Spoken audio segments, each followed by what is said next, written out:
வாசிக்க போகிறீர்கள். Gospel book of John chapter 16 16ஆம் அதிகாரம் 7ஆம் வசனத்தை நீங்களும் நானும் வாசிக்க கேட்க போகிறோம். நான் உங்களுக்கு உண்மையை சொல்லுகிறேன், நான் உங்களுக்கு உண்மையை சொல்லுகிறேன், நான் போகிறது உங்களுக்கு பிரயோஜனமாய் இருக்கும், நான் போகாதிருந்தால் நான் போகிறது உங்களுக்கு பிரயோஜனமாய் இருக்கும், நான் போகாதிருந்தால் தேற்றரவாளன் உங்களிடத்தில் வரார், தேற்றரவாளன் உங்களிடத்தில் வரார், நான் போவேனே ஆகில் அவரை உங்களிடத்தில் அவரை உங்களிடத்திற்கு அனுப்புவேன். ஒரு ஆமென் சத்தமா சொல்லுங்க. கைகளை உயர்த்தி சொல்லிடுவோம் ஆமென். அல்லேலூயா. இன்னைக்கு செய்தியினுடைய தலைப்பு ஆவியானவர் அனுப்பப்பட்டதின் நோக்கம் என்ன?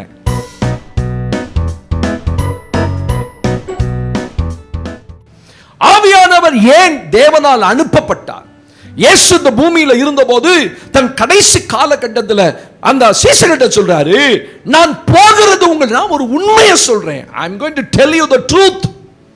என்ன உண்மை அப்படின்னீங்கன்னா, நான் போகிறது உங்களுக்கு பிரயோஜனம். இதுக்கு முந்தின வசனத்தில் ஆண்டவர் தன்னுடைய இந்த பூமியினுடைய ஓட்டத்தை முடித்து ஊழியத்தை முடித்து பிதாவிடத்தில் போகிறதை குறித்து சீஷர்களிடத்தில் பேசுகிறார். சீஷர்கிட்ட சொல்றாரு, நான் போக போறேன்பா, என் வேலை முடிஞ்சிருச்சு, என் காலம் முடிஞ்சிருச்சு, இப்ப நான் என்னை அனுப்பினவற்றை நான் போக போறேன். அப்ப சீஷர்களுக்கு பயங்கர துக்கம். அதான் எங்க வாசிக்கிறோம்? 5ஆம் வசனத்துல 6ஆம் வசனத்துல வாசிக்கிறோம். வாசிமா. ஆனாலும் நான் இவைகளை உங்களுக்கு சொன்னதினால் உங்கள் இருதயம் துக்கத்தினால் நிறைந்திருக்கிறது. தான் போக போகிறது குறித்து 5ஆம் வசனத்துல ஆண்டவர் பேசுறாரு. இப்பொழுது நான் என்னை அனுப்பினவிடத்துக்கு போகிறேன், எங்கே போகிறீர் என்று உங்களில் ஒருவனும் என்னை கேட்கவில்லை. ஆண்டவர் சொல்றாரு, இப்ப என்னை அனுப்பினவற்றை நான் போக போறேன். I'm going to the one who sent me. இந்த பூமிக்கு என்னை அனுப்பின பிதா ஒருவர் இருக்கிறார், அவர்கிட்ட நான் மறுபடியும் போக போறேன். ஏன்னா என் வேலை முடிஞ்சிருச்சு, இந்த பூமிக்கு வந்த வேலை முடிஞ்சிருச்சு. ஆண்டவர் கரெக்டா சொல்லிட்டார். இப்ப போக போறேன்னு சொன்னதுனால சீஷருடைய உள்ள துக்கத்தினால் நிறைந்தது. ஆண்டவர் போகிறதுனால ஏன் சீஷருடைய உள்ள துக்கத்தினால் நிறையணும்? அவனுக்கு இந்த பூமியில செக்யூரிட்டி இல்லை. ஆண்டவர் கூடவே இருந்தார், ஒவ்வொரு நாளும் கமாண்ட்மெண்ட் கொடுத்துட்டே இருந்தார். இந்த ஊழியச்சை அந்த ஊழியச்சை 2 பேரா கிராமத்துக்கு அனுப்பினார். தன்னோடு கூட இருந்த அற்புதங்களை கற்றுக் கொடுத்தார். சாப்பாட்டுக்கு பஞ்சம் இல்லை, அவரோடு இருந்தா சாப்பாடு கிடைச்சிடும், வரிக்கு காசு கிடைச்சிடும். போய் தூண்டில போடுப்பா, மீனை பிடிப்பா, அது வாயில முதல் ஒரு காசு இருக்கு, அதை கொண்டு வந்து உனக்கு எனக்கு வரிக்கு கொடு. அப்ப ஆண்டவர் இந்த பூமியில கூட இருக்கும்போது சீஷர்களுக்கு எந்த குறைவும் இல்லை, எல்லாத்தையும் அவர் பார்த்துக்கிட்டார். இப்ப சொல்ற நான் போறேன். அவன் சொல்லுங்க. இப்ப யோசிக்கிறான், ஆண்டவர் போயிட்டா யார் இந்த பூமியில் எங்களுக்கு இருக்க போறது? அதனாலதான் அவருடைய உள்ளம் துக்கம் அடைந்தது. ஸ்தோத்திரம். உடனே ஒரு நல்ல செய்தி சொல்றாரு, சரி அதெல்லாம் பயப்படாதப்பா, நான் உனக்கு ஒரு வார்த்தை சொல்றேன், உண்மையை சொல்றேன், நான் போவது உங்களுக்கு நல்லது. அப்படி நான் போனா உங்களுக்காக ஒரு தேற்றரவாளனை அனுப்புவேன். போகாவிட்டால் அந்த தேற்றரவாளன் உங்களிடத்திலே வரமாட்டார். நான் போகிறது நல்லதுங்கிறாரு. இது சீஷர்களுக்கு புரியல. இவர் போனா யார் வருவா? அவர் சொல்றாரு, I am going to send you a comforter. முதல் டைம் பிதாவாகிய தேவன் மனிதர்களுக்காக மனுஷனை மீட்கும்படி மீட்பரை அனுப்பினார். நல்லா கவனிங்க, இயேசு மீட்பரா தான் இந்த பூமிக்கு வந்தார். ஆமென் சொல்லுங்க பாப்போம். மனுக்குலத்தை ரட்சிக்கும்படி, மீட்கும்படி, பாவத்திலிருந்து மன்னிப்பு கொடுக்கும்படி ஆண்டவர் இந்த பூமிக்கு வந்தார். இப்ப சொல்றாரு, நான் என் வேலையை முடிச்சிட்டேன், மீட்பின் திட்டத்தை நான் நிறைவேற்றி விட்டேன். இப்போ உங்களை அவர் கம்ஃபர்ட் பண்ண போறார், தேற்ற போகிறார். நான் போய் உங்களுக்கு ஒரு தேற்றரவாளனை அனுப்புவேன், அவர் உங்களோட கடைசி வரைக்கும் இருப்பார். ஆமென் சொல்லுங்க பாப்போம். ஏன்னா பழைய ஏற்பாட்டு புஸ்தகத்துல ஆவியானவர் ஒரு மனிதன் மேல மாத்திரம் வருவார். அந்த மனிதன் மேல மட்டும் வந்துட்டு குறிப்பிட்ட வேலையை செஞ்சுட்டு போயிருவார். சிம்சோன் மேல் வந்தா, பெலிஸ்தியரிலிருந்து இஸ்ரவேலரை ரட்சித்தார், அப்புறம் போயிட்டார். அவ்வளவுதான். அவன் செத்து போனா ஆவியானவர் போயிட்டார். ஒரு குறிப்பிட்ட நியாயாதிபதி மேல் ஆண்டவர், தெபோரா மேல் கர்த்தர் வந்தார், கிதியோன் மேல் வந்தார், சிம்சோன் மேல் வந்தார், இப்படி ஏகப்பட்ட மனிதர்கள் மேல் வந்தார். ஆனா எல்லார் மேலும் வரல. பரிசுத்தாவி தாவீதிடத்தில் இருந்தார், தாவீதுக்குள்ள இருந்தார், அவன் ஒரு தீர்க்கதரிசியா இருந்தான். ஆனா புதிய ஏற்பாடு வரும்போதுதான் எல்லார் மேலும். யார் சொன்னது? யோவேல் 2ஆம் அதிகாரம் 28ஆம் வசனம் சொல்லுது. ஆமென் சொல்லுங்க. Upon everyone. இந்த பூமியில அத்தனை மனிதர்களும், ஸ்தோத்திரம், அவன் பட்சபாதமே இல்லப்பா, யூதர் என்றும் இல்லை, கிரேக்கன் என்றும் இல்லை, எல்லார் மேலையும் ஆவியை ஊத்த போறேன். அப்படிதான் புதிய ஏற்பாடு துவங்கப்பட்டது. அப்போஸ்தலர் நடவடிக்கைகள் 2ஆம் அதிகாரம் வந்தபோது அவர்கள் எல்லாரும் ஒருமனப்பட்டு ஓரிடத்திலே கூடி வந்தார்கள். பலத்த காற்றடிக்கிற முழக்கம் போல ஒரு சடுதியாய் வானத்திலிருந்து ஒரு முழக்கம் உண்டாகி அவர்கள் உட்கார்ந்திருந்த வீடு முழுவதையும் நிரப்பிற்று. அதான் ஆவியானவர் பெந்தேகோஸ்தே நாள் வந்தபோது. இப்ப ஆவியானவர் இயேசு அனுப்பப்பட்டார், தான் வேலையை முடிச்சுட்டு போயிட்டார், மீட்பின் திட்டம். இப்ப ஆவியானவர் யாரால் அனுப்பப்படுறார்? இயேசுவினால் அனுப்பப்படுகிறார். நல்ல கவனிங்க, இயேசுவினால் அனுப்ப சொல்ற, என்னுடைய ஆவியை நான் அனுப்புவேன், அவர் உங்களை தேற்றுவார். ஆமென் சொல்லுங்க பாப்போம். அப்ப ஆவியானவர் அனுப்பப்பட்டதுக்கான காரணம் என்ன? சீக்கிரமா வாசிங்க, நேரம் குறைவா இருக்கு. ஆவியானவர் எதற்காக மனுக்குலத்துக்கு மனுஷன் அனுப்பப்பட்டார்? யோவான் சுவிசேஷம் 16ஆம் அதிகாரத்தை எடுத்துக்கொள்ளுங்கள். ஆண்டவருக்கு மகிமை உண்டாகட்டும். 13, 14 வசனத்தை நாம் வாசிக்க கேட்க போகிறோம். யோவான் 16ஆம் அதிகாரம் 13, 14 வசனங்களை வாசி கேட்கலாம். சத்திய ஆவியாகிய அவர் வரும்போது சகல சத்தியங்களுக்குள்ளும் உங்களை நடத்துவார். அவர் தம்முடைய சுயமாய் பேசாமல் தாம் கேள்விப்பட்டவைகள் யாவையும் சொல்லி வரப்போகிற காரியங்களை உங்களுக்கு அறிவிப்பார். அவர் என்னுடையதில் எடுத்து, நல்ல கவனி, அவர் என்னுடையதில் எடுத்து உங்களுக்கு அறிவிப்பதினால் என்னை மகிமைப்படுத்துவார். ஒரு ஆமென் சொல்லுங்க பாப்போம். நல்ல கைவியத்து ஒரு ஆமென் சொல்லுங்க. அல்லேலூயா. ஆவியானவர் அனுப்பப்பட்டதனுடைய நோக்கம் என்ன அப்படின்னா, அவர் அறிவிக்கிறவராயிருப்பார். ஆமென். என்னுடையதிலிருந்து எடுத்து உங்களுக்கு அறிவிப்பார். அறிவிப்பார் என்ன? அனௌன்ஸ் பண்ணுவார், நினைப்பூட்டுவார். ஆவியானவர் ஒரு மனிதனோடு கூட இருந்து, சபையோடு கூட இருந்து, இப்ப உங்களுக்கு நினைப்பூட்டுவது யாரு? பரிசுத்த ஆவியானவர். ஆவியானவர் உங்களோடு இருந்தாதான் உங்களுக்கு நினைவுபடுத்துவார். எதை? என்னுடையதிலிருந்து எடுத்து உங்களுக்கு நினைப்பூட்டுவார். அவரா சுயமா ஒன்னும் சொல்ல மாட்டாரு. ஆவியானவர் ஏதோ புதிய சத்தியம் சொல்ல வர போல இந்த பூமிக்கு. ஆவியானவர் அனுப்பப்பட்டது இயேசுவை போல வந்து அவர் இன்னொரு சத்தியம் சொல்லி ஜனங்களை குழப்பறதுக்கு வரல. ஆவியானவர் நல்ல தெளிவா இருங்க. அவர் வரும்போது சகல சத்தியத்துக்குள்ளும் உங்களை நடத்துவார். அந்த சத்தியம் யாரு? இயேசுதான் அந்த சத்தியம். சத்தியம் என்ன? வசனம் தான் சத்தியம். வசனம் யாரு? இயேசுதான் வசனம். வசனம் இல்ல, ஆதியிலே வார்த்தை இருந்தது, அந்த வார்த்தை தேவனுக்கு இருந்தது, அந்த வார்த்தை தேவனாய் இருந்தது, அந்த வார்த்தை நான் தான்பா. அப்ப அந்த வார்த்தையை யார் உங்களுக்கு ஞாபகப்படுத்துவா? இயேசு அநேக காரியங்களை ஆண்டவர் இந்த பூமியில் இருந்து போய் சொன்னார். நிறைய கமாண்ட்மெண்ட்ஸ் சொன்னார், நிறைய கட்டளைகள் சொன்னார், நிறைய ஓமைகள் சொன்னார், நிறைய வாழ்க்கை பாடங்களை ஆண்டவர் இந்த பூமியில் இருக்கும்போது மனிதனுக்கு கற்றுக் கொடுத்தார். இதெல்லாம் யார் ஞாபகப்படுத்துவான்னா, உங்களுக்கு நினைப்பூட்டுவர் யாருன்னா ஆவியானவர். ஆவியானவர் இல்லாம உங்களுக்குள்ள எதுவுமே ஞாபகம் வராது. சபைக்கு போ அப்படி ஞாபகப்படுத்துறது யாரு? அப்படியா? அப்பா அப்படிதானே? நீங்க தூங்கிட்டு இருப்பீங்க, திடீர்னு ஞாபகம், ஐயோ நீ ஞாயிற்றுக்கிழமை அப்படின்னு ஞாபகம் வரதே யாரால தான்? நான் தான் உங்க வீட்டில் வந்து சொல்றேன்னா, ஏம்மா எந்திரிமா விசுவாசியே, காலையில் இவ்வளோ நேரம் தூங்குறியே, அநியாயமா இல்லை உனக்கு? நான் என்ன நினைச்சனோ அதை சொல்லிட்டேன். அல்லேலூயா. ஆனால் ஆவியானவர் ஜென்டிலாக சொல்லுவார், அட எரும மாடே, ஏன் இவ்வளோ நேரம் படுக்கையில் படுத்து கிடக்கிறேன் அப்படி சொல்லிடுவார். உங்களை நீங்கள் தான் விட்டுருவீங்களா? உங்களை எரும மாடுன்னு சொன்னா விட மாட்டீங்கல்ல, நம்ம விட்டுருவோமா? அழகாக கூட மகளே, மகனே, இன்னைக்கு ஞாயிற்றுக்கிழமை அப்படி உள்ள பேசுவார்.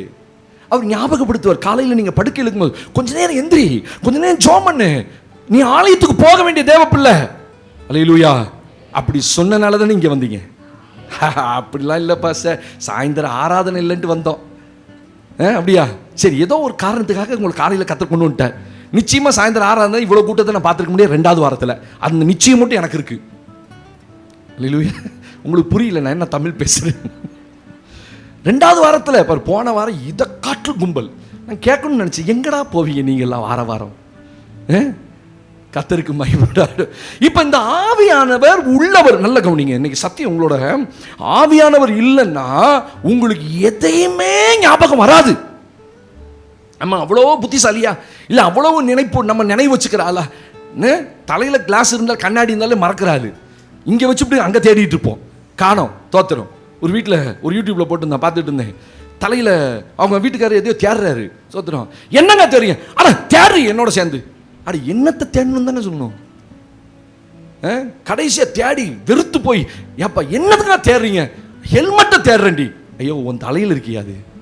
இவன் தலையில போட்டுக்கிட்டே ஹெல்மெட்டை தேடுறான். ஏன் நீ ஆரம்பத்திலேயே நீ என்ன தேடுறேன்னு நான் சொல்லியிருந்தா உன் தலையில் இருக்குன்னு சொல்லியிருப்பேன். இப்போ தலையில் வச்சுக்கிட்டே எதை தேடுறோம்?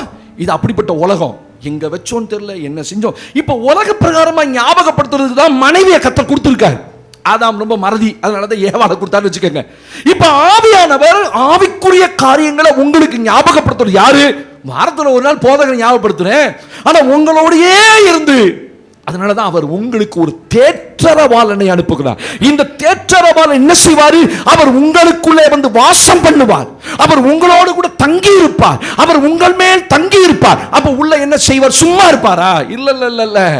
இயேசு இந்த பூமியில இருந்தபோது என்னெல்லாம் சொன்னார் அதெல்லாம் ஞாபகப்படுத்துவார். அப்ப ஞாபகப்படுத்தணும்னா இத படிச்சிருக்கணும். படிச்சாதான் ஞாபகப்படுத்துவார். என்ன கோரினா என்னன்னு கேட்டேன், தெரியல உங்களுக்கு, படிச்சா தானே தெரியும். ஸ்தோத்திரம். அப்ப உள்ளத்தில் இருக்கிற வசனத்தை ஆவியானவர் ஞாபகப்படுத்துவார். என்ன சூழ்நிலையில நீங்க போறீங்கன்றது அந்த சூழ்நிலையில ஆவியானவர் அதற்கு ஏற்ற வசனங்களை உங்களுக்கு சொல்லுவார். அப்ப ஆவியானவர் உள்ள இருந்துட்டு உங்களை என்ன செய்யறாரு? உங்களை அறிவிக்கிறவராய், அனௌன்சர்.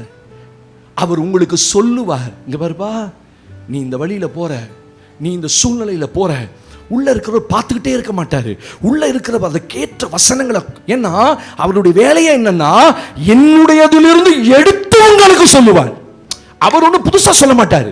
ஆண்டவர் இந்த பைபிள்ல என்ன சொன்னாரோ அந்த வசனம் எல்லாம் உங்களுக்கு அடிக்கடி ஞாபகம் வருது. பார்த்தீங்களா? ஒரு வாக்குத்தத்த வசனம் ஞாபகம் வருது, இல்ல நான் என்னைக்கோ ஒரு பிரசங்கம் பண்ணியிருப்பேன், அந்த வசனம் உங்களுக்கு ஒரு ஞாபகம் வரும். ஒரு ஆமென் சொல்லுங்க. அல்லேலூயா. என் சத்தம் மட்டும் தான் உங்களுக்கு கேட்கும், அப்படித்தானே? வேற எந்த பிரசங்க சத்தம் கேட்குதா? இல்ல இல்ல. ஒரு விசுவாசி என்கிட்ட புலம்புனார் போன வாரம், இன்னும் சபைக்கு போறாரு. என்ன பாச, எங்க சபையில செய்தியே நல்லா இல்லை, அது கேட்கவே முடியல என்னால. சரி என்னையா பண்ணுவேன்? வந்தோடனே யூடியூப்ல உட்காந்து ஜெசன் அடின்னு போற என்ன பேசுறாரு, அவர் என்ன பேசுறாரு. நான் சொன்னேன், அட கூமுட்ட, ஈரோட்டில் ஒரு பெரிய பிரசங்கி நான் இருக்கிறேன், என் செய்தி நீ கேட்க கூடாதா? நீ என்ன என் செய்தி கேட்கல? அவன் சொல்லுங்க. ஒரு செய்தி சரியில்லைன்ட்டு இன்னொரு செய்தியை பார்க்கறதுக்கு ஆராதனை முடிச்சு வீட்டுக்கு வந்தோன்னு யூடியூபை போட்டு உட்கார்ந்து இருக்க ஒரு கூட்டம் இன்னைக்கு இருக்கு. நீங்க அப்படி யாரா செய்றீங்களா? ஹலோ, நீங்க யாரா அப்படி செய்றீங்களா? போனோன்னே வேற யூடியூப் போட்டு இதை பார்க்குறீங்களா? யாரா ஒருத்தர் சொல்லியிருந்தீங்கன்னு வச்சுக்கோங்க, நான் இப்படி இறங்கி ஓடி போயிருப்பேன். அல்லேலூயா. என்ன செய்தி ஆவியானவர் உங்களுக்கு கொடுத்துட்டு இருக்கிற வார வாரம்? இந்த செய்தி நீங்க ஒழுங்கா கேட்டாலே ரட்சிக்கப்பட்டுருவீங்க. ஆமென் சொல்லுங்க. இந்த செய்தி உங்களுக்கு போதும் இந்த வாரம் ஓடுறதுக்கு. அல்லேலூயா. ஆவியானவர் உங்களுக்குள்ள இருந்து ஆண்டவருடைய வார்த்தையை பேசின என்னுடைய சத்தத்தின் மூலமா உங்களோடு கூட பேசுவார், உங்களுக்கு நினைப்பூட்டுவார். பா, நீ சோர்ந்து போகும்போது அதற்கேற்ற வார்த்தைகளை உங்களுக்கு கொடுப்பார். நீங்க பலவீனப்படும் போது அதற்கேற்ற வார்த்தைகள் உங்களுக்கு கொடுப்பார், ஞாபகப்படுத்துவார், நினைப்பூட்டுவார். பைபிள்ல வாசிக்கிறோம், ஆண்டவருக்கு மகிமை உண்டாகட்டும். என்னோடு 14ஆம் வசனத்துல ஹல்லேலூயா வாசித்த அந்த வசனம், இன்னொரு வசனம் வாசிக்கிறோம். லூக்கா எழுதின சுவிசேஷம் 2ஆம் அதிகாரத்துல 25, 26 வசனங்களை வாசிக்கிறோம். The Gospel book of Luke chapter 2 verse 25 and 26. லூக்கா 2ஆம் அதிகாரம் 25, 26. அப்பொழுது சிமியோன் எனும் பெயர் கொண்ட ஒரு மனுஷன் எருசலேமில் இருந்தான். அவன் நீதியும் தேவ பக்தியும் உள்ளவனாயும் இஸ்ரவேலின் ஆறுதல் வர காத்திருக்கிறவனாயும் இருந்தான். அவன் மேல் பரிசுத்த ஆவி இருந்தார். கவனிங்க, அவன் மேல் பரிசுத்த ஆவி இருந்தார்.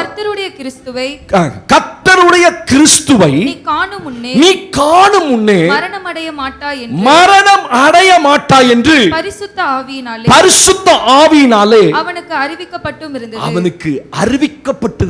என்ன அழகான வார்த்தை பாருங்க. சிமியோனை குறித்து உங்களுக்கு நன்றாக, சிம்சோன் வேறு சிமியோன் வேறு, நல்லா கவனிச்சுக்கோங்க. சரியா? சிம்சோன் வேறு சிமியோன் வேறு. பழைய ஏற்பாட்டில் சிம்சோன், புதிய ஏற்பாட்டில் சிமியோன். யார் இந்த சிமியோன்? ஒரு வயதான மனுஷன். அவன் இஸ்ரவேலின் ஆறுதல் வர காத்திருந்தான். அவன் இஸ்ரவேலுக்காக அவனை ரட்சிக்கிறவருக்காக காத்திருந்தான். அப்ப இயேசுவை தூக்கி கொண்டு 8ஆம் நாள் அவருக்கு அந்த சுத்திகரிப்பு செய்வதற்காக உள்ள கொண்டு வரும்போது பரிசுத்த ஆவி, பைபிள் சொல்லுது, அவன் மேல் பரிசுத்த ஆவி இருந்தார். ஆமென் சொல்லுங்க பாப்போம்.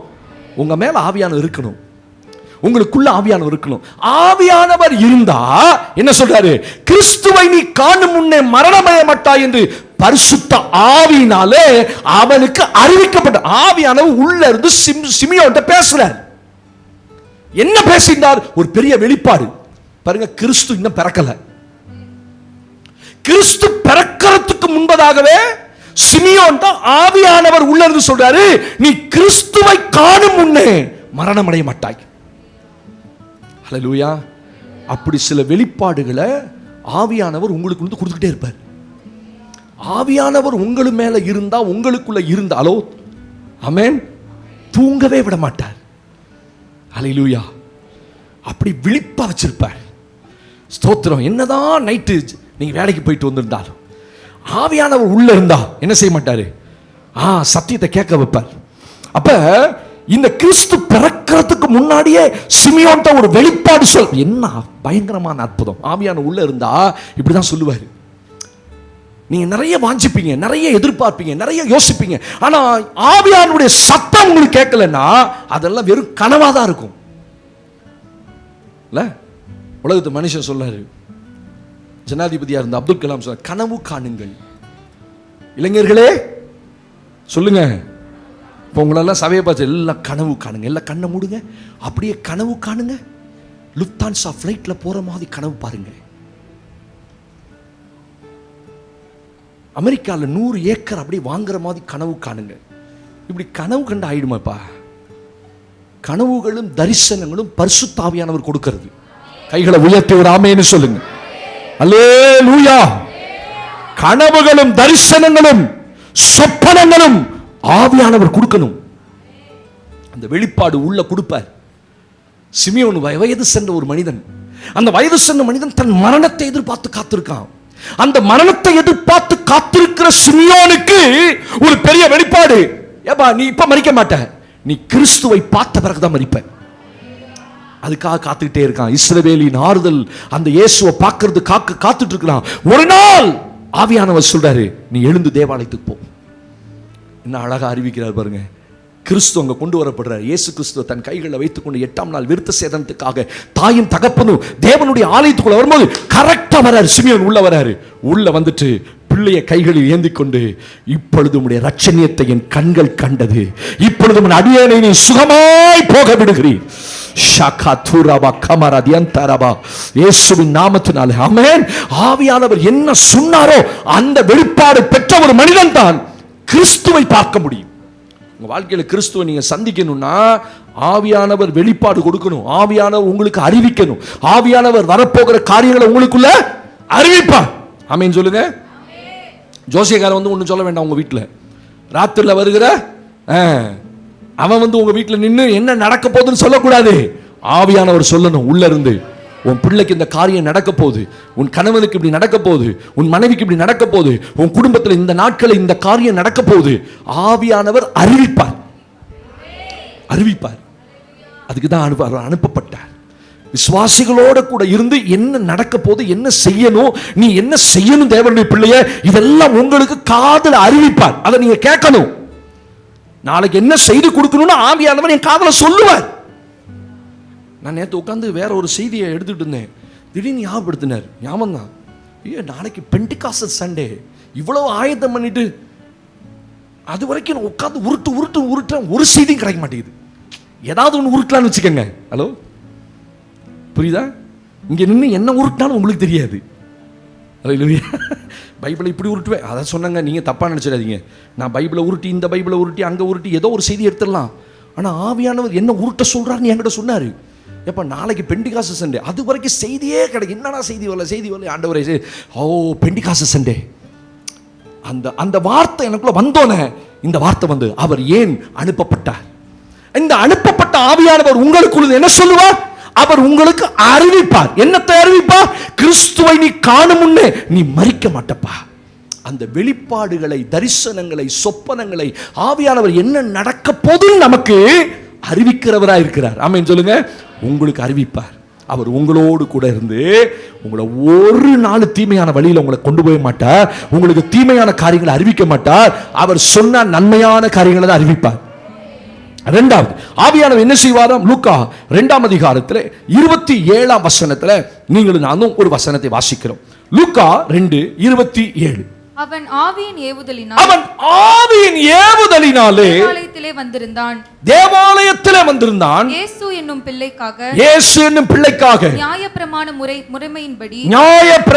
முறைமையின்படி செய்வதற்கு தாய் தகப்பன்மார் அவரை உள்ளே கொண்டு வரும்போது அவன் அவரை தன் கைகளில் ஏந்திக் கொண்டு தேவனை ஸ்தோத்தரித்து ஆண்டவரே வார்த்தையின்படி உமது அடியேனை இப்பொழுது சமாதானத்தோட போக விடுகிறீர், புறஜாதிகளுக்கு பிரகாசிக்கிற ஒளியாகவும் உம்முடைய ஜனமாக இஸ்ரவேலுக்கு மகிமையாகவும் தேவரீர் சகல ஜனங்களுக்கு முன்பாக ஆயத்தம் பண்ணின உம்முடைய இரட்சணியத்தை என் கண்கள் கண்டது என்றார். ஆமென். சத்தமா சொல்லுங்க.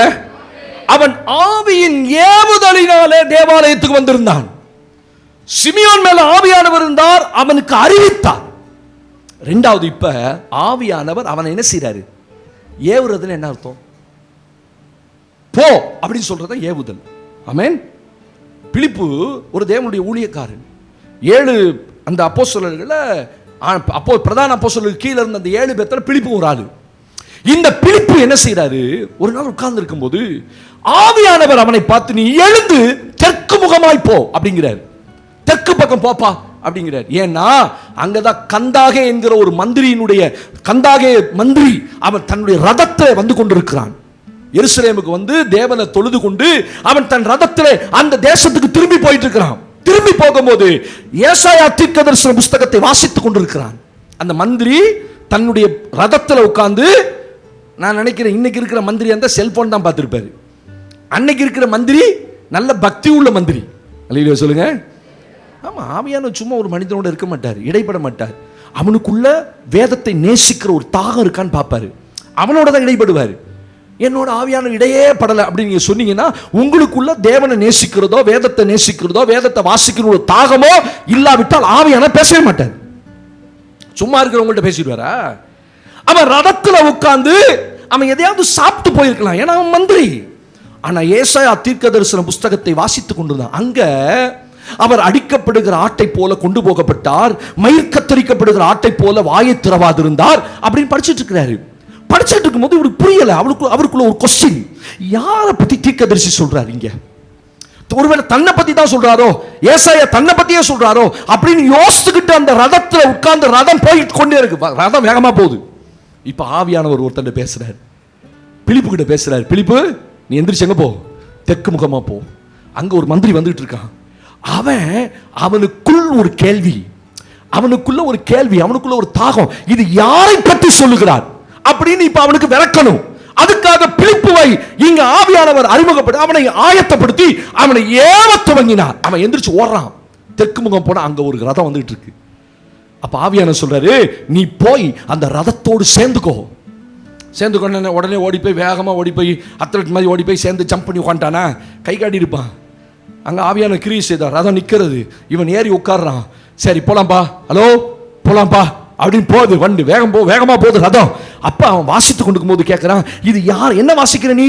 அப்ப மந்திரி சொல்றான், இப்படி ஒருத்தர் குறிச்சு சொல்லி யாரை பத்தின்னு தெரியலையே. இது தெரியாதா? அந்த வார்த்தையை முன்னிட்டு பிலிப்பு இயேசுவை பத்தி சொன்னான். அடிக்கப்படுகிற ஆட்டை போல இயேசுவை பற்றி தான். அப்ப இயேசுவை பத்தி சொல்லி சுவிசேஷத்தை சொல்லி அங்க உட்கார்ந்து பேசிட்டே இருக்கும்போது ஞானஸ்நானம் வரைக்கும் வந்துட்டார். ஞானஸ்நானத்துக்கு முன்னாடி எத்தனை ஸ்டெப் இருக்குது? அவனுக்கு இயேசுவை பத்தி முதல்ல சொல்லணும், அவனுக்கு இயேசு தான் ரட்சிக்கிறவர்னு சொல்லணும், அந்த இயேசுவை தான் அடிக்கப்படுகிற ஆட்டை போல இந்த உலகத்தின் பாவத்தை சுமந்து தீர்க்கிற தேவாட்டுக்குட்டி எல்லாம் சொல்லி கடைசியா எங்க வந்துட்டாரு? ஞானஸ்தானத்துக்கு வந்துட்டார். ஞானஸ்தானத்தை பத்தி பேசி அவனை கன்வின்ஸ் பண்ணிட்டு அப்படி எட்டி பார்க்கறான். ஒரு பெரிய நீரோட இருக்கிறதுங்க. நான் சொல்றான், மந்திரி சொல்றான், ஏப்பா தண்ணீர் இருக்க, ஞானஸ்தானம் எடுக்கலாமா? உடனே ரதத்தை நிறுத்துறாங்க. தண்ணியில இறங்கி பிலிப்பு ஞானஸ்தானம் கொடுத்துட்டு அவன் தண்ணிக்குள்ளேருந்து இப்படி வெளியே வரான். பிலிப்போ காணோம். என்னப்பா சார் மாயாஜால கதை மாதிரி சொல்றீங்களே? இதெல்லாம் பைபிள் படிச்சிருந்தா உங்களுக்கு தெரியும். அல்லேலூயா. சிலருக்கு அப்படியே புதுசா இருக்கு, த்ரில்லிங்கா இருக்கு, அப்படியே ஒரு மாதிரி அப்படிதானே தெரிஞ்சு போச்சு. எனக்குள்ள இருக்க ஆவியான சொல்றாரு, யார் யார் முகத்தை பார்த்தாலே தெரிஞ்சு போயிடும். இவங்களுக்குலாம் இந்த கதையெல்லாம் புதுசு. ஊழியக்காரனே, அவங்களுக்குலாம் இதெல்லாம் பத்தி ஒண்ணுமே தெரியாது. அப்படிதானே? பிலிப்பை பத்தி தெரியுமா? கந்தாகை மந்திரி பத்தி தெரியுமா? கண்டிப்பா தெரியாது. அடிச்சு சொல்லுவேன், இங்க இருக்க ஒரு 10 பேரை எழுப்பி விட்டா. ஏன்னா உங்களுக்கு என்ன நீ அவ்வளவு த்ரில்லிங்கா கேட்குறீங்க, எவ்வளவு உங்க முக அட்டென்ஷனை பார்த்தாலே என்னமோ பாச புதுசா சொல்றாரு ஒருத்தர். அதுல இருக்குங்க அப்போஸ்தலர் நடவடிக்கைகளில் வாசித்து பாருங்க. 7ஆம் அதிகாரத்துல பிலிப்பை குறித்து ரொம்ப அழகா சொல்லப்பட்டிருக்கு. ஆவியானவர் பிலிப்புவை கொண்டு போய் விட்டார். என்ன அழகா பாருங்க, இதான் அனுபவங்கள், ஆவியானவர் நடத்தப்படுகிற அனுபவம். எந்திரிச்சு தண்ணிக்குள்ளேருந்து வெளியில வரத்துக்குள்ள எந்திரிச்சு பார்க்குற எங்கட ஞானசானம் கொடுத்தவனை காணமே, அப்படி கொடுத்து பாருங்க எப்படி இருக்கும், யோசித்து பாருங்க. சரி, இவன் தெரிஞ்சு போச்சு, ஆண்டவர் நம்மளை சந்திச்சிருக்கிறார். ஒரு மனிதனை சந்திக்குவதற்கு ஆண்டவர் ஒரு மனிதனை பயன்படுத்துகிறாரானால் அந்த மனிதனுக்குள்ள தேவனை குறித்த கேள்விகள் இருக்கணும். உங்களுக்கு வசனத்தை குறித்த கேள்வி இருக்கும். இந்த வசனம் என்ன சொல்லுது, இப்படி என்ன சொல்லுது, இந்த பகுதி எதை சொல்லுது, உங்களுக்குள்ள கேள்வி வருமா? படிச்சா தானே கேள்வி வரும். அப்ப ஆவியானவர் என்ன செய்றாரு, ஒரு மனிதனை ஏவுகிறார். நீ தேவாலயத்துக்கு போ அப்படின்னு சொன்னது யாரு? ஆவியானவர். அங்க தேவாலயத்துக்கு கரெக்டா இயேசுவை கொண்டு வராங்க. அவருக்கு அந்த முறைமைகள்லாம் செய்யும் போது கிறிஸ்துவை அவர் பார்த்த உடனே இப்பொழுது உம்முடைய ரட்சணியத்தை என் கண்கள் கண்டது. ஆவியானவர் உங்களை ஏவுவர். தேவாலயத்துக்கு போ, வேதத்தை படி, ஜெபி, இதெல்லாம் சொல்றது யாரு? உங்களுக்கு அந்த ஏவுதல் இருக்கணும். இந்த ஏவுதலை கொடுக்கிறதுக்கு தான் யார் இருக்கிறா? ஆவியானவர் இல்லைன்னா ஒரு மனுஷனுக்குள்ளேயும் அந்த ஏவுதல் வராது. ஏவுதல் என்ன? அதுதான் கிரியைகள். நம்ம கிட்ட கிரியைகளை தானே தேவன் எதிர்பார்க்கிறார். ஆவிக்குரிய வாழ்க்கையில நல்ல சாப்பிடுறோம், நல்ல வசனங்களை கேட்கிறோம், நல்ல சபை வாழ்க்கை இருக்கு, ஒண்ணுமே கிரியையே இல்லாம ஆவிக்குரிய வாழ்க்கை எப்படி இருக்கும்? நல்லா இருக்க. நீ ஆண்டவருக்காக ஏதாவது ஒரு கிரியை செய்யணும். ஆமென். உங்களுக்குள்ள சில கேள்விகள் தேவனை குறித்து நீங்க யோசிக்கும் போதுதான், நீங்க கர்த்தரை குறித்து யோசிக்கும் போதுதான் அந்த கர்த்தர் கிரியை செய்ய ஆரம்பிப்பார். கர்த்தரை குறித்து 6 நாள் ஒரு எண்ணமும் இல்லை, சபையை குறித்து 6 நாள் ஒரு எண்ணமும் வரமாட்டேங்குது பாஸ்டர். சபையில் உபவாச கூட்டம் நடந்தா என்ன, கதிகால ஜபம் நடந்தா என்ன, விசேஷ கூட்டம் நடந்தா என்ன, அதெல்லாம் பத்தி ஒரு கவலை இல்லை. ஞாயிற்றுக்கிழமை ஒரு நாள் ஞாபகம் வரும், தோத்திரம். அதுக்காக நான் ஆவியானவருக்கு நன்றி சொல்றேன். அதையாவது நீங்க ஏவுனீங்களப்பா, ஞாயிற்றுக்கிழமை வரத்துக்கு ஒரு ஏவுதலை கொடுத்தீங்களே, ஸ்தோத்திரம். அப்ப பரிசுத்த ஆவியானவர் உங்களுக்குள்ளிருந்து கிரியை செய்யும்படி ஏவுவார். ஆமென் சொல்லுங்க. அவர் உங்களை செத்தவனை போல வைக்க விரும்ப மாட்டார். சபையை என்னைக்குமே செத்த நிலைமையில் ஆவியான வைக்க மாட்டார். ஸ்தோத்திரம். ஏதோ நீங்க வந்தீங்க, அந்நிய பாஷை பேசுறீங்க, ஓ ஹல்லேலூயா ஹல்லேலூயா ரொம்ப நல்லா இருந்துச்சு அல்ல. இதுக்கு பிறகு அடுத்து என்ன கிரியை? ஆவியானவர் உங்களுக்குள்ள இருந்து என்ன செய்வாரு? கிரியை செய்வார். ஸ்தோத்திரம். உங்களை ஏவுவார். எப்பா உன் ஆவிக்குரிய நிலைமை சரியில்லை, ஜெபம் பண்ணு, பைபிள் வாசி, தேவனை தேடு, குடும்ப ஜெபம் பண்ணு.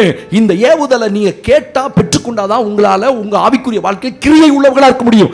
இல்லைன்னா உங்களுக்குள்ள செத்த நிலைமை தான் இருக்கும். உங்க ஆவிக்குரிய வாழ்க்கை செத்து போயிருக்கும், ஒரு கிரியை இருக்காது. ஏதோ ஞாயிற்றுக்கிழமை ஒரு நாள் வந்து கொஞ்சம் நேரம் உட்காந்து சத்தத்தை கேட்டு வசனத்தை கேட்டு போற மாதிரி அல்ல. ஆவியானவர், நான் ஜெபம் பண்றேன், இன்னைக்கு எங்க சபை உயிருள்ள சபையா இருக்கணும், அது செத்துறக்கூடாது. ஆவியானவரே, சாக விட்டுறாதீங்க ஆவியானவரே. அல்லேலூயா. ஒவ்வொருவரும் ஏவுங்க. காலையில் ஜெபம் பண்ற அதிகாலையில் ஏவுங்கப்பா, அவங்க வரணும். இன்னைக்கு உலக பிரகாரமாக போயிடக்கூடாது. வியாதியில் படுத்து கிடக்கும் எழுப்புங்க ஆண்டவரே எங்க சபையில் இந்த வாரம். ஏன்னா இன்னைக்கு செய்தி கேட்டாதான் அவனுக்குள்ள ஜீவன் வரும். ஆமென். அப்ப வியாதியில் கிடக்கிறவங்க கொண்டு வாங்க. உலக பிரகாரமா ஒரு ஃபங்க்ஷனுக்கு போகணும்னு தடை பண்ணுங்க இயேசுவின் நாமத்தில். ஆண்டவரே, 2 வீலர் பஞ்சர் ஆகட்டும் ஆண்டவரே இயேசுவின் நாமத்தில். எல்லா 2 வீலரும் பஞ்சர் ஆவதாக. யாரெல்லாம் உலக பிரகாரமாக ஓடணும்னு நினைக்கிறாங்களோ, யாரோ பார்க்குறீங்களே அப்படிலாம் பார்த்தா, ஓ ஏதோ பஞ்சர் ஆகிருக்கு போல, கர்த்தருக்கு மகிமை உண்டாகட்டும். ஆமென். ஆமாம், இயேசுவின் நாமத்தில் அடுத்த வாரத்திலிருந்து நீங்கள் எந்த வேலைக்கு போகணும்னு நினைச்சாலும் உலக பிரகாரமா உங்கள் வண்டி பஞ்சர் ஆக கடவுது இயேசுவின் நாமத்தில். அப்படியே எழுதிட்டான் பரலோகத்தில் ஒரு தூதன். ஆமென் சொல்லுவோம். பார்த்தீங்களா, ஒரு ஜீவன் தான் எனக்காக ஆமேங்குது தைரியமா. ஏன்னா அது வேற ஞாயிற்றுக்கிழமை வேற எங்கேயும் போகாது, அதனால தைரியமா சொல்லிட்டார். 3வது ஒரு வேதவசனத்தை வாசிக்க போறோம். ஆவியானவர் நமக்குள் இருந்து நடத்துவார், நினைப்பூட்டுவார். ஆவியானவர் நமக்குள் ஏவுதலை கொடுப்பார், கிரியேஷை வைப்பார். 3வது யோவான் 16ஆம் அதிகாரம், ஹல்லேலூயா, 8லிருந்து 11 வசனங்களை வாசிக்க போறோம். யோவான் 16ஆம் அதிகாரம் 8லிருந்து 11 வசனங்களை ஹல்லேலூயா நம்ம வாசிக்க கேட்க போகிறோம்.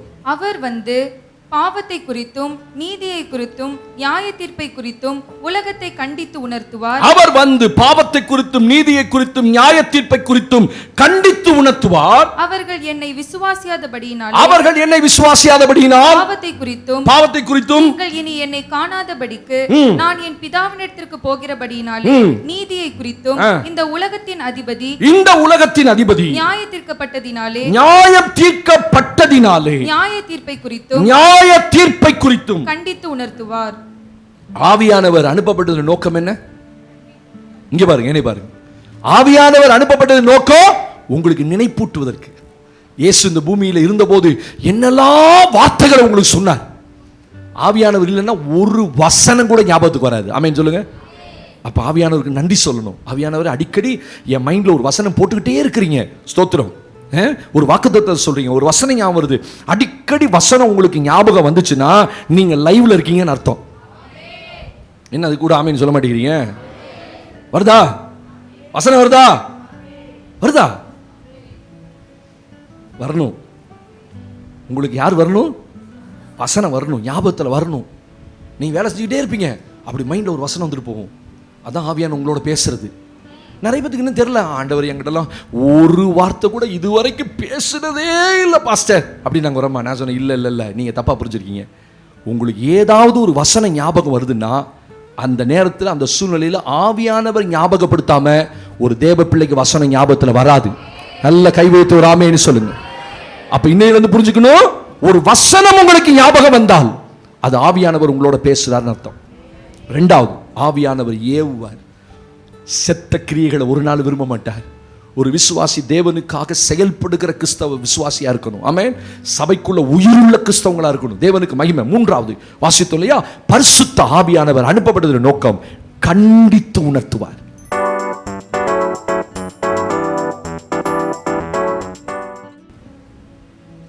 என்ன செய்வாரு சொல்லுங்க? உணர்த்துகிற ஆவியானவர், உணர்வை கொடுக்கிற ஆவியானவர். ஒரு மனிதனுக்குள்ள எது வேணாலும் செத்து போலாம், ஆனா உணர்வு செத்துறக்கூடாது. சங்கீதம் 14:1 சொல்லுது, தேவனை தேடுகிற உணர்வு உள்ளவன் உண்டோ என்று பார்க்க கர்த்தர் மனுபுத்திரனை கண்ணோக்கினார், ஒருவனும் இல்லை. யார் ஒருவன் இல்லைன்னு ஆச்சரியப்பட்டாரா? உணர்வு உள்ளவன். ஒரு மனிதனுக்கு பரிசுத்த ஆவியானவர் உணர்வை கொடுக்கிறார். ஆவியானவர் இல்லைன்னா நமக்கு எந்த உணர்வுமே இருக்காது. அதனாலதான் கொலை பண்றவனுக்கு எந்த உணர்வு இருக்காது. முந்தியெல்லாம் கொலையெல்லாம் அபூர்வமா நடக்கும். இப்பெல்லாம் டிவியில பார்க்கிற சிசிடிவி கேமரா இருக்குது, சதக்கு சதக்குன்னு குத்திட்டு அந்த ரத்தத்தை இப்படியே வலிச்சு போடுறான், இப்படி காட்டிட்டு போறான் சிசிடிவி கேமரா பார்த்து. உலகம் எங்க போயிடுச்சு பார்த்தீங்களா? ஒரு சில இடங்கள் ஒரு காலத்துல விரட்டிக்கிட்டு கொண்டு போய் எங்கேயாவது குத்தி போடுவானுங்க மூளையில, யாருன்னே தெரியாது. இப்பெல்லாம் ஜன நடமாட்டம் இருக்கிற இடத்துல அவ்வளோ பப்ளிக் இருக்கிற இடத்துல குத்துறான், வெட்டுறான், சதக்கு ஆட்ட வெட்டுற மாதிரி வெட்டுறான். அவனுக்கு உணர்வு இருக்கா? அவன் தன்னை போல ஒரு சக மனிதன் என்று சொல்ற அந்த உணர்வை இழந்து விட்டான். ஆனா ஆவியானவர் உள்ள ஒரு மனுஷனுக்குள்ள இருக்கும்போது தான் நீ யாருன்ற உணர்வை கொடுப்பார், நீ ஒரு தேவ பிள்ளைன்ற உணர்வை கொடுப்பார். ஏன்னா எல்லாரும் வாழ்றது போல நான் வாழ முடியாது இல்ல, எந்த உணர்வை கொடுப்பார்? அதுதான் ஏசாயால தீர்க்கதரிசன புத்தகத்துல நீங்கள் நான் வாசித்து பாருங்கள். ஏசாயா தீர்க்கதரிசன புத்தகம், the book of Isaiah chapter 11 verse 2, 11ஆம் அதிகாரம். ஏசாயா தீர்க்கதரிசன புத்தகம் 11ஆம் அதிகாரம் 2ஆம் வசனத்தை வாசியுங்கள். ஞானத்தையும் உணர்வையும் அருளும் ஆவியும் ஆலோசனையும் பெலனையும் அருளும் ஆவியும் அறிவையும் கர்த்தருக்கு பயப்படுகிற பயத்தையும் அருளும் ஆவியும் ஆகிய கர்த்தருடைய ஆவியானவர் அவர்கள் மேல் தங்கி இருப்பார். என்ன அழகா சொல்றாரு பாரு. ஆண்டவர் தன்னுடைய ஜனத்தை பத்தி சொல்லும்போது ஞானத்தையும் உணர்வையும் அருளும் ஆவி அவர்கள் மேல் தங்கி இருக்கும். அதான் ஒரு பெரிய பிளஸ்ஸிங். உங்க கையில பணம் இருக்கு, காசு இருக்குல்ல, நீங்க ஒன்னும் இல்லைன்றதுக்காக இது பட வேண்டாம், சங்கடப்பட வேண்டாம். கர்த்தருடைய ஆவியானவர் ஒரு மனிதன் மேல இருந்து ஒரு மனுஷனுக்குள்ள இருந்து அவருக்கு உணர்வை கொடுப்பார், உணர்த்துவார். நீ மனுஷனா இருப்பா, நீ விசுவாசியா இருப்பா. ஒரு விசுவாசி இப்பெல்லாம் செய்யலாமா அப்படின்னு சொல்றது யார்? ஆவியானவர். கவனிங்க, பைபிள் என்ன சொல்லுது? அவர் வரும்போது பாவத்தை குறித்தும் நீதியை குறித்தும் நியாய தீர்ப்பை குறித்தும் கண்டித்து உணர்த்துவார். உணர்த்துறது வேறு, கண்டித்து உணர்த்துறது வேறு. ஆமென் சொல்லுங்க. ஆமா, உங்க பிள்ளைகிட்ட சொல்லுவீங்க, ஏய் அது செய்யாத அப்படிம்பீங்க. அது நம்ம பிள்ளைகளை உணர்த்துறது, அது தப்பு, அப்படி பண்ணக்கூடாது. ஆனா அதையே நம்ம பிள்ளைங்க செய்யும்போது, ஏய் அடுத்த முறை செஞ்ச நான் என்ன பண்ணுவேன்னு தெரியாது. அதான் கண்டித்து உணர்த்துவது. ஆவியானவர் ஒரு மனிதனுக்குள்ள இருக்கும்போது அவர் கண்டித்து உணர்த்தி கொண்டே இருப்பார். கண்டித்து எதை குறித்து வாசித்தோம்? முதல்ல பாவத்தை குறித்து, இன்னொன்னு நீதியை குறித்து, இன்னொன்னு நியாய தீர்ப்பு. நீ செய்யற ஒண்ணுக்கு நியாய தீர்ப்பு இருக்குன்னு சொல்றது யாரு? ஆவியானவர். உன்னை கொண்டு வந்து தேவன் நியாயத்தில் நிறுத்துவார். எல்லாம் செய்ப்பா வாலிபனே, உன் வாலிபத்தில் சந்தோஷப்பட்டு பூரிச்சிரு. ஆனா இவைகள் எல்லாவற்றிலேயும் தேவன் உன்னை கொண்டு வந்து நியாயத்தில் நிறுத்துவார் என்பதை நீ மறந்து போகாத. சபைக்கு அதான் சொல்றாரு, பாவத்தை உலக மனுஷன் செய்யறது போல நீ செஞ்சிடாத, துணிகரமா இருந்துடாத. யார் செய்யல போ, அவங்க செய்யலையா, இவங்க செய்யலையா, இந்த ஊழியக்காரன் செய்யலையா, அந்த ஊழியக்காரன் நியாயம் தீர்க்க சொல்லாதீங்க. அது உங்களுக்கு சப்பக்கட்டு கட்டுறது. இப்போ நம்ம ஆட்கள் ரொம்ப அழகாக சொல்கிறாங்க, யூடியூப்ல பார்க்குறான், அவன் ஊழியக்காரன், அவன் செய்கிறான், ஊழியக்காரனே செய்கிறான். அவன் ஊழியக்காரனாக இருந்தானே, விசுவாசியாக இருந்தானே, எல்லாத்துக்கும் அடி அடிதான். அவன் நல்லா ஊழியன்னு விட்டுருவார. அவ்வளோ பெரிய தாவீதே நிற்க வச்சு பின்னி பெடல் எடுத்துட்டார்ல, விட்டாரா? என் இதயத்துக்கு ஏற்றவன் தாவீது விட்டாரா? எடுத்தாரு பெரம்ப, ஆட்டி பிள்ளைய சாகடிச்சிட்டாரு. பாவத்தில் பிறந்த பிள்ளை உனக்கு என்னத்துக்கு? கேவலப்பட்டு உபவாசம் இருக்கிறான், ஜெபிக்கிறான். தாவீது ஜெபம் பண்ண கேட்டுருவாரா? ஆண்டவர் பார்த்து பார்வையில் யாருக்குமே எந்த சலுகையும் கிடையாது. அவன் ஊழியக்காரன் இருந்தாலும் சரி, விசுவாசியாக இருந்தாலும் சரி, அடி அடிதான். பாவம் பாவம் தான், நீதி நீதி தான், நியாயம் நியாயம் தான் தேவனுடைய பார்வையில். ஆமென். அதை உணர்த்துவார். நீ செஞ்ச உனக்கு பாவம். இந்த பாவம் என்கிற உணர்வு யார் கொடுப்பான்னா பரிசுத்த ஆவியானவர் தான். ஆமென் சொல்லுங்க. இல்லைன்னா உங்களுக்கு டிவியில் எந்த படம் பார்த்தாலும் உங்களுக்கு தோணாது. ஆபாச படம் பார்த்தாலும் இன்னைக்கு ரொம்ப பயங்கரமா இருக்கு உலகம். ரொம்ப ரொம்ப ரொம்ப ரொம்ப பயமா இருக்கு, பயங்கரமா இருக்கு. ஆபாச பட உலகம், செல்போனை திறந்த ஆபாசம் பயங்கரமான. அதை உங்களால் பார்க்கவும் முடியும், வேணான்னு சொல்லி ஸ்கிப் பண்ணவும் முடியும். ஆவியானவர் உள்ள இருந்தால் தான் தப்பிக்க முடியும். அவர் சொல்லுவார், வேண்டாம், இது உன் ஆவிக்குரிய வாழ்க்கைக்கு நல்லது அல்ல, இது உன் ஆவிக்குரிய வாழ்க்கையை சீர்கெடுக்கும், இவன் ஆவிக்குரிய வாழ்க்கையை ஒண்ணுமில்லாமாக்கிடும், இருளாக்கிடும், உன்னை விட்டு தேவனுடைய பிரசன்னம் போயிடும். இதெல்லாம் சொல்றது யாரு? பரிசுத்த ஆவியானவர். ஆவியானவர் உள்ள இருந்தால் தான் உங்களை லைவ்ல வைப்பாரு. சொல்லுவார், பாவம் பாவம் பாவம் பாவம், இதை பார்க்காத, அது பாவம், இப்படி பேசாத, அது பாவம். ஸ்தோத்திரம். இந்த சத்தத்தை கேட்டுட்டா, சரி ஆவியானவரே, சரி நான் கீழ்ப்படிஞ்சுறேன், கரெக்டு தான், நீங்க சொல்றது உண்மைதான், உங்களுக்கு நீங்களே பேசணும். அப்படி பேசினா தப்பிச்சுக்கலாம். பாவத்தை குறித்தும் நீதி சரியா நட. உங்களை யார் சொல்றது? ஆபிரகாம் ஒரு பெரிய வயது சென்ற முதிர்ந்த ஒரு ஊழியக்காரன், ஆண்டவரால் ஆசீர்வதிக்கப்பட்ட ஒரு தேவ மனுஷன். அவங்ககிட்ட கர்த்தர் சொல்றாரு, நீ உத்தமனாய் நடந்து கொள், எனக்கு முன்னாடி நீ உத்தமனாய் நடந்து கொண்டு உண்மையாயிரு. அதுக்காக நீ கல்யாணம் பண்ணிட்டே இருப்ப நான் கேட்காம இருக்கணுமா? கேட்கிறாருல. ஆபிரகாம் கல்யாணம் பண்ணிட்டாரு, கேத்தூராலை கல்யாணம் பண்ணினார், 2-3 கல்யாணம் பண்றாரு. ஸ்தோத்திரம்.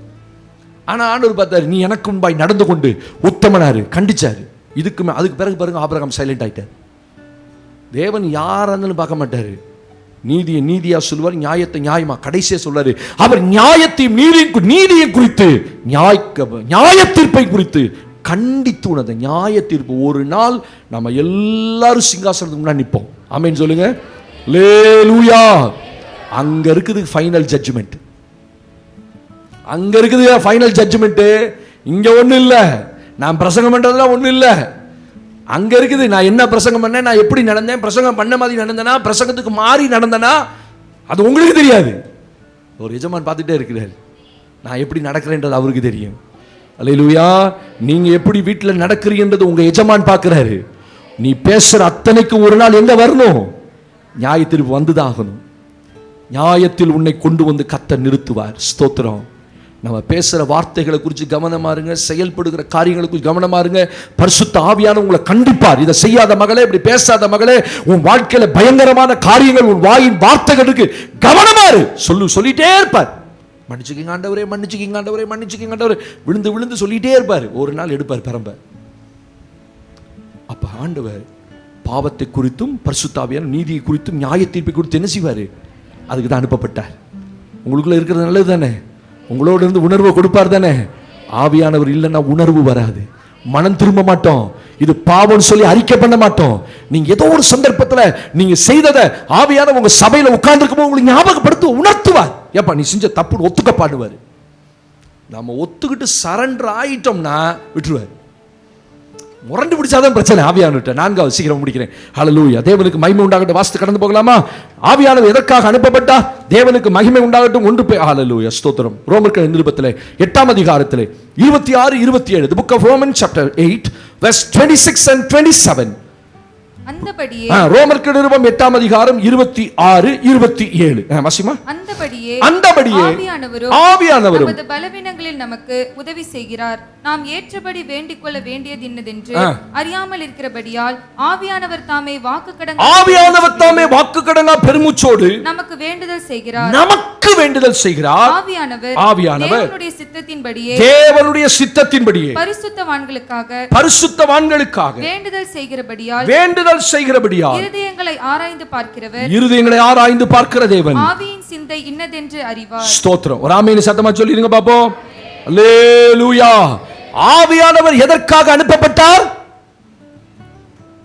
நம்முடைய பலவீனங்களிலே நமக்கு உதவி செய்யும்படி. நல்ல கவனிங்க. உங்களுக்கு உதவி செய்யறதுக்கு தான் ஆவியானவர் உங்களுக்குள்ள இருக்கிறார்.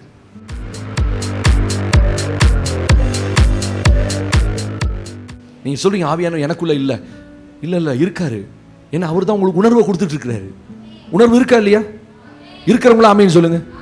அப்ப ஆவியானவர் உங்களோட இருக்கிறாரு. உங்களுக்கு அறிவிக்கிறாரா இல்லையா? உங்களை நடத்துகிறாரா இல்லையா?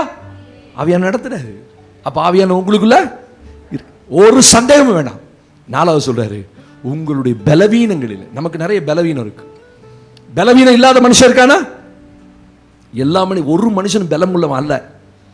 அதுவும் ஆவிக்குரிய வாழ்க்கையில பலமுள்ள பலசாலி யாருமே கிடையாது. ஆவியானவர் என்ன செய்யறார் தெரியுமா? நம்முடைய பலவீனங்கள்ல முதல்ல ஒரு மனுஷன் தான் பலவீனம் இன்னதுன்னு உணரணும். நான் ஒரு பலவீனமான மனுஷன் என்னைக்கு நான் உணர்றேனோ அன்னைக்கு தான் பலமுள்ள ஆவியானவர் எனக்குள்ள வருவார். அவர் சொல்றாரு, என்ன பலவீனம் ஒரு மனுஷனுக்குள்ள பெருசா பலவீனம் சொல்றாரு. ஜெபிக்க வேண்டியது இன்னதென்று நீங்கள் அறியாதிருக்கிறபடினால் உங்களுக்காக வாக்குக்கடங்காத பெருமூச்சுகளோடு அவர் உங்களுக்காக விண்ணப்பம் பண்ணுகிறார். ஒரு மனுஷனுடைய பெரிய பலவீனமே ஆவிக்குரிய வாழ்க்கை என்ன தெரியுமா? ஜெபிக்க முடியாத காரியம். உங்களால் ஜெபிக்க முடியல தானே? உங்களை பார்த்தாலே சொல்லிடுவேன் யார் யார் ஜெபிக்கிறீங்க, யார் யார் ஜெபிக்காத ஆள் யாரு. ஸ்தோத்திரம். உங்களால் ஜெபிக்க முடியல, தடுமாறுறீங்க. அப்படியே ஜெபிக்க கட்டாயப்படுத்தி உட்கார்ந்தாலும் என்ன ஜெபிக்கிறதுன்னு தெரியல. அப்படிதானே? கண்ணை கட்டிருச்சு, கண்ணு கருப்பாயிருச்சு, கண்ணை மூட முடியல, எதோ ஞாபகம் அப்படியே சுத்துது. அதான் நம்ம பலவீனம். நல்ல கவனிங்க. அதுக்காக நீ பலவீனம், அதுக்காக நீ ஜெபம் நம்ம இருந்துடாதீங்க. இது எல்லாருடைய வாழ்க்கையிலும் ஆவிக்குரிய போராட்டம். சரியா? கண்ணை மூடனோன்னு அப்படியே பரலோகத்துக்கு போய் ஆண்டவரோட பேசி அது முடியாது. ஏன்னா நமக்கு விரோதமா நிறைய போராட்டங்கள் உண்டு. வானமண்டலத்தில் ஆவிகள் போர். நீங்க முழங்கால் போட்டாலே உங்களுக்கு விரோதமா வந்துருவான். ஐயோ அப்படியா பாஸ்டர், பயமா இருக்கே. நீ பயப்படணும்னு அவசியமே கிடையாது. ஆமென். முழங்கால் போட்டோன்னா பரலோகம் உங்களை அண்டர்ஸ்டாண்ட் ஆயிரும், உங்களுக்கு அவருக்கு கனெக்ஷன் ஆயிரும். அல்லேலூயா. நீங்க பயப்பட வேணாம். நிறைய பேருடைய பயம் என்னன்னா, ஸ்தோத்திரம், ஜெபிச்சா பிரச்சனை வருமா, ஜெபிச்சா இந்த போராட்டம் மாற. எத்தனையோ பண்ணிட்டேன் பாஸ்டர், எத்தனையோ ஜெபம் பண்ணிட்டேன், எத்தனையோ சொல்லிட்டேன். இந்த பலவீனத்துல தான் பாருங்க, பரிசுத்தவான்கள் வேண்டிக் கொள்ள வேண்டியது. பரிசுத்தவான்கள் சொல்றாரு அழகா. நீங்கள யாரா? பரிசுத்தவான்கள். பரிசுத்தவான்கள் வேண்டிக் கொள்ள வேண்டியது இன்னதென்று அறியாதபடினால் எனக்கு என்ன ஜெபம்னு எனக்கு தெரியல. உளறிட்டே இருக்கேன் ஜெபத்துல, உளறிட்டே இருக்கேன். தோத்திரம் தோத்திரம் தோத்திரம் தோத்திரம். அதுக்கு மேல வரமாட்டேங்குது வார்த்தை. அப்ப சொல்றாரு, பரிசுத்தவான்கள் வேண்டிக் கொள்ள வேண்டியது இன்னதென்று அறியாதபடினால் உங்களுக்காக, அவர் சொல்ல, உனக்காக வாக்கு கடங்காத பெருமூச்சுகளோடு விண்ணப்பம் பண்ண ஆவியானவர் உங்களுக்காக அனுப்பப்பட்டிருக்கிறார். ஆமென். உங்களுக்குள்ள இருக்கிற ஆவியானவர் உங்களை ஜெபிக்காம விடவே மாட்டார், உங்களை ஜெபிக்காம வைக்கவே மாட்டார். ஏதோ ஒரு சந்தர்ப்பத்தில் முழங்கால் போடும்போது அந்த பரலோகத்தை பிரசன்னத்தை அனுபவிக்க அவர் உங்களுக்கு உதவி செய்வார். நீங்கள் வேண்டிக்கொள்ள, ஏற்றபடி வேண்டிக்கொள்ள. அதாவது ரொம்ப அழகா எழுதியிருக்காருன்னா, ஏற்றபடி. என்ன கரெக்டா ஜெபம் பண்ணா பதில் வரும் அது எனக்கு தெரியாது. அப்படிதானே? நிறைய பேர் ஜெபம் பண்றீங்க, ஆனா நல்ல என்ன காரியத்துக்காக ஜெபம் பண்ணா, எப்படி எந்த மொழியில பேசினா பரலோகம் எனக்கு பதில் கொடுக்கும் அது எனக்கு தெரியல. ஏன்னா நல்ல கவனிங்க, ஆவியானவர் தேவனுடைய ஆழங்களை அறிந்திருக்கிறார். உங்களுக்கு எனக்கும் தேவனுடைய ஆழம் என்னன்னு தெரியாது. அவர் என்கிட்ட என்ன விரும்புகிறார், அவர் என்கிட்ட என்ன எதிர்பார்க்கிறார், நான் என்ன செய்யணும்னு அவர் எதிர் யோசிக்கிறார், இதெல்லாம் எனக்கு தெரியாது. ஆனா ஆவியானவர் தேவனுடைய ஆழங்களை அறிந்திருக்கிறார். ஆவியானவருக்கு தெரியுமா எனக்கு நான் என்ன ஜெபம் பண்ணணும், நான் என்னத்தை சொல்லணும்னு ஆவியானவர் தெரிஞ்சதுனால தான் ஆவியானவர் எனக்காக விண்ணப்பம். நீங்க ஒண்ணு செய்யுங்க, நீங்க முழங்கால் போட வேண்டிய நேரத்தில் முழங்கால் போடுங்க. நிறைய பேருடைய ஃபெயிலியர் எங்க தெரியுமா? ஜெபிக்க முடியல, முன்ன மாதிரி ஜெபிக்க முடியல. முன்னெல்லாம் ரொம்ப நேரம் ஜெபம் பண்ணுவேன் பாஸ்டர். அதே ஆவியானவர் உங்களை விட்டு போகல, உங்களுக்குள்ள தான் இருக்காரு. ஆமென் சொல்லுங்க. இதெல்லாம் நாங்கள் கடந்து வந்த பாதை. எக்ஸ்பீரியன்ஸ் இல்லாமல் பிரசங்கம் பண்ண முடியாது. நல்லா கவனிங்க, மண்டையிலேருந்து பிரசங்கம் பண்ண முடியாது. இதெல்லாம் அனுபவங்கள். நாங்கள் சோர்ந்து போன நேரங்கள் உண்டு, பலவீனப்பட்ட நேரங்கள் உண்டு. சில நேரத்தில் கண்ணை மூடி ஜெபிக்கவே என்ன ஜெபம்னே தெரியாது. ஆனால் அதுக்காக நான் எந்திரிச்சு போக மாட்டேன். எங்களுக்கு மேலே அந்த பரிசுத்தவான்கள் கற்றுக் கொடுத்துருக்காங்க, நீ முழங்காலில் நில்லு, ஆவியானவர் உள்ள இருந்து பேசணும்னு ஜெபம் பண்ணு. போய் முழங்கால் போட்டோன்னே, ஆவியானவரே இப்போ நான் ஜெபம் பண்ண போறேன், என்னோடு நீங்க இணைந்து கொள்ளுங்க, நான் உங்களோடு இணைந்து கொள்றேன், நீங்க என்ன ஜெபத்தில் நடத்துங்க. அப்படி சொல்லி பாருங்க, அடுத்த நிமிஷம் யார் கண்ட்ரோல்ல போயிருவீங்க? ஆவியானுடைய கண்ட்ரோல்ல போயிருவீங்க. அப்ப நீங்க உளரவே மாட்டீங்க. நீங்க 10 நிமிஷம் ஜெபம் பண்ணா சுத்தி சுத்தி என் புருஷன், என் புருஷன், என் பொண்டாட்டி, என் பொண்டாட்டி, என் புள்ள, என் புள்ள, இங்கே தான் சுத்திக்கிட்டே இருப்பீங்க. அவங்கள ஆசீர்வதிங்க, இவங்கள ஆசீர்வதிங்க, தோசையை திருப்பி போடுற மாதிரி ஆசீர்வதிங்க, இப்படி ஆசீர்வதிங்க. அப்புறம் மிஞ்சி போனா மாமியார் ஆசீர்வதிங்க. அப்படி ஜெபம் பண்ற மருமகள் ரொம்ப கம்மி தான். ஜீவனை கொடுங்க ஜெபம் பண்ற மாமியார் மருமகளை ஆமேன்னு சொல்லுங்க. ஒன்றும் தேராது, ஒன்றும் விளங்காது.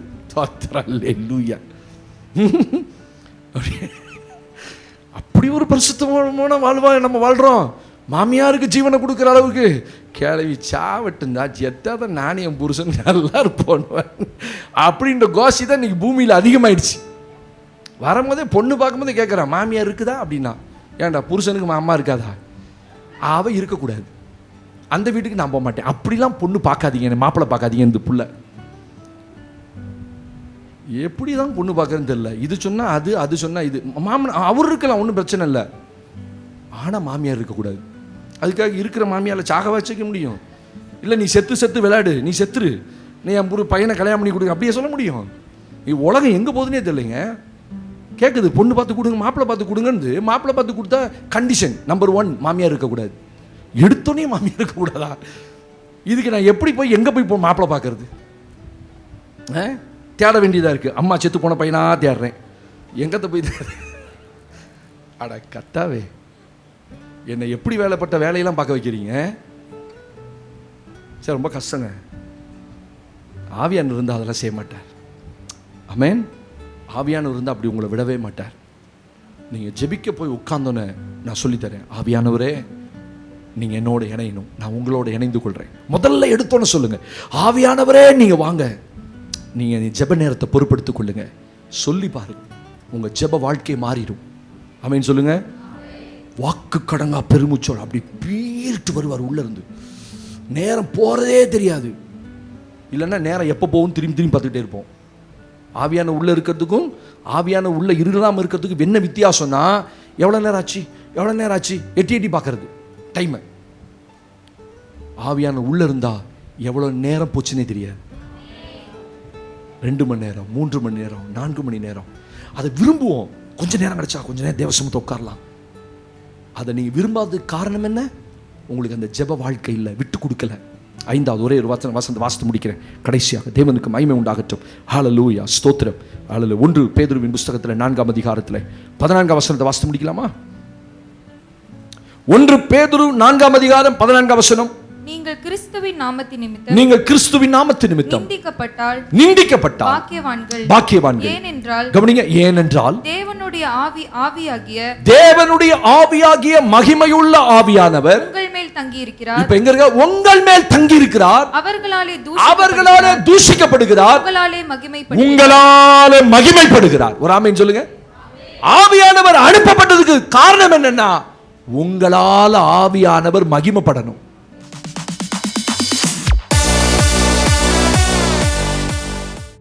உங்க வாழ்க்கையில ஆவியானவர் இயேசுவுடைய நாமத்தை மகிமைப்படுத்துறதுக்கு தான் உங்க மேல தங்கி இருக்கும்படி அவர் அனுப்பப்பட்டிருக்கிறார். நல்ல கவனிங்க. உங்க மேல ஆவியானவர் இருக்கிறதுக்கு ஒரே ஒரு நோக்கம், நீங்க தேவனை மகிமைப்படுத்துற வாழ்க்கை வாழணும்ன்றதுக்காக. அல்லேலூயா, அல்லேலூயா. அதுக்கு சப்போர்ட்டிவா ஒரு வசனம் வாசித்துங்க. ஏசாயா 61:1 கர்த்தருக்கு மகிமை உண்டாகட்டும். ஏசாயா 61:1 வாசித்து முடிப்போம். அதுக்கு சப்போர்ட்டிவான ஒரே ஒரு வசனத்தை, The book of Isaiah chapter 61 verse 1 61 அதிகாரம் 1 வசனம். கர்த்தராகிய தேவனுடைய ஆவியானவர், கர்த்தராகிய தேவனுடைய ஆவியானவர் என்மேல் இருக்கிறார். என்மேல் இருக்கிறார். சிறுமைப்பட்டவர்களுக்கு சுவிசேஷத்தை அறிவிக்க கர்த்தர் என்னை அபிஷேகம் பண்ணினார். இருதயம் நொறுங்குண்டவர்களுக்கு காயம் கட்டுதலையும், சிறைப்பட்டவர்களுக்கு விடுதலையும், கட்டுண்டவர்களுக்கு கட்டவிழ்த்தலையும் கூறவும், கர்த்தருடைய அனுக்கிரக வருஷத்தை, நம்முடைய தேவ நீதியை சரிக்கட்டும் நாளையும் கூறவும், துயரப்பட்ட அனைவரையும் ஆறுதல் செய். இப்படி வசனம் சொல்லுது. ஆவியானவர் ஏன் என் மேல இருக்கிறார் அப்படின்னா, சுவிசேஷத்தை அறிவிக்கும்படி ஆவியானவர் இருக்கிறார்.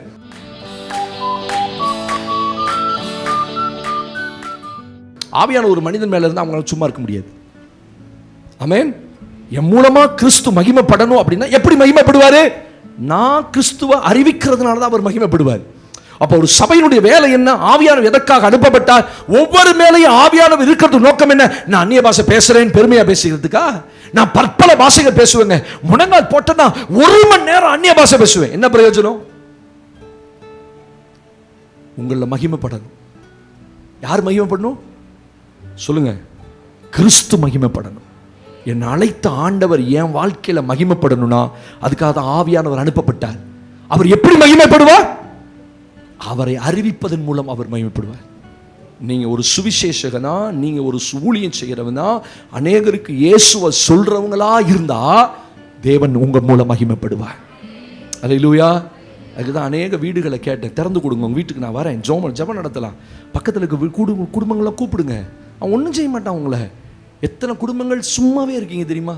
பாஸ் எங்கள் வீட்டுக்கு வாங்க, ஒரு கூட்டம் நடத்துங்க, நான் ஒரு 10 பேரை கூட்டி வைக்கிறேன்.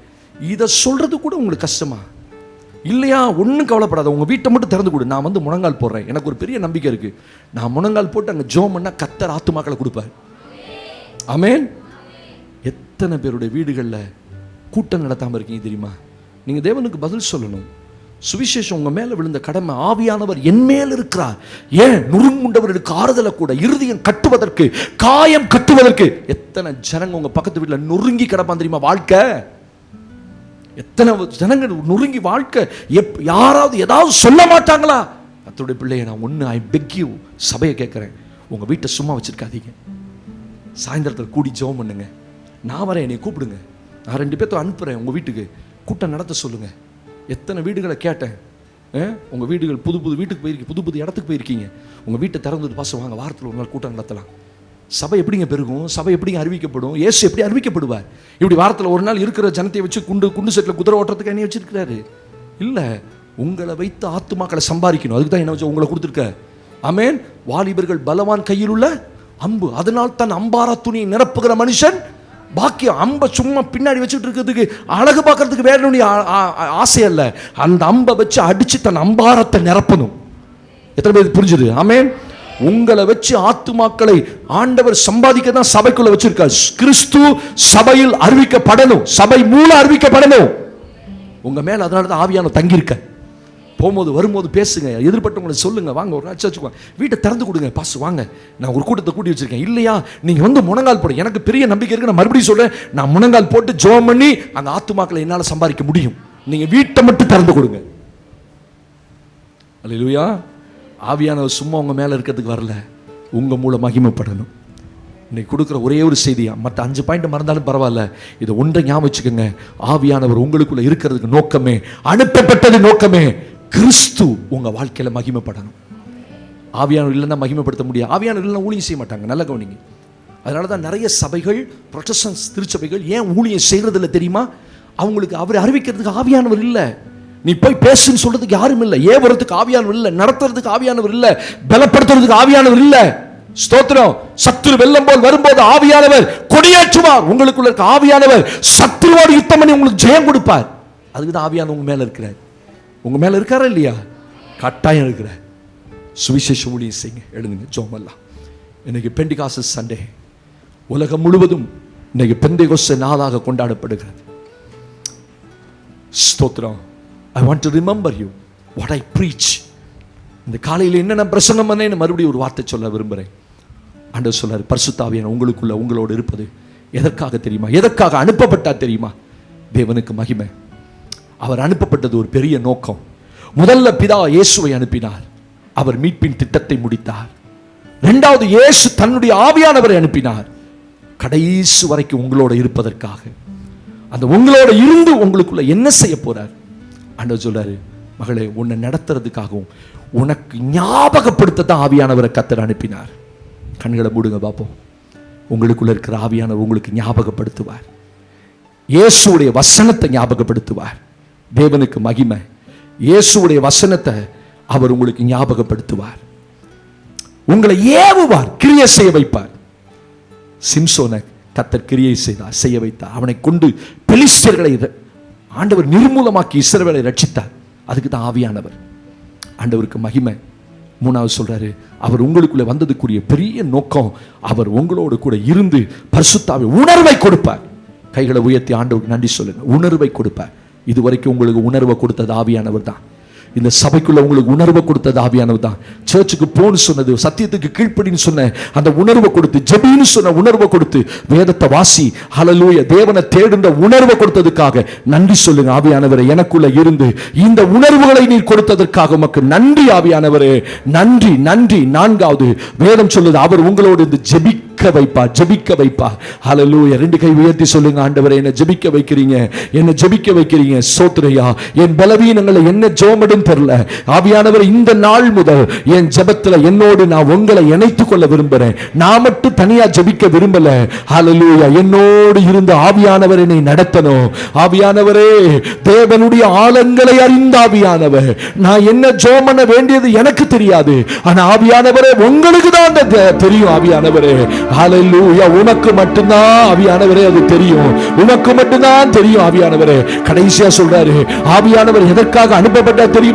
உங்க மூலம் மகிமைப்படணும். கைகளை உயர்த்தி சொல்லுங்க, என் மூலம் மகிமைப்படணும்.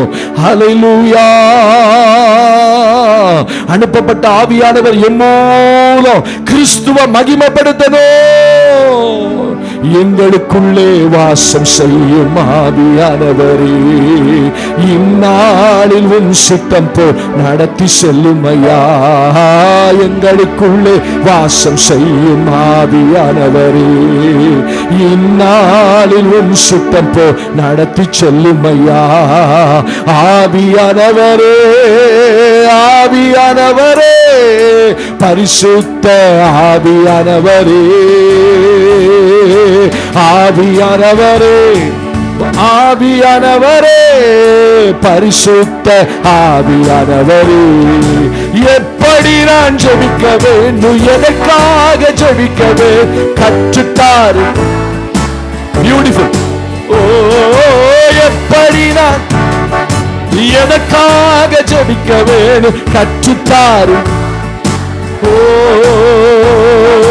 வேத வசனம் புரிந்து கொண்டு விளக்கங்களை அறிந்திட வெளிச்சம் தாரும் ஆவியானவரே. வேத வசனம் புரிந்து கொண்டு விளக்கங்களை அறிந்திட வெளிச்சம் தாரும் ஆவியானவரே. சொல்லுங்க, ஆவியானவரே, ஆவியானவரே, ஆவிய ஒவ்வொருவரும் இன்னைக்கு நிரப்பி நடத்துங்க. இந்த நாள் முதற்கொண்டு இவர்களை ஜெபிக்க வைங்க. ஆவியானவரே, ஆவியானவரே, ஆவியானவரே, பரிசுத்த ஆவியானவரே.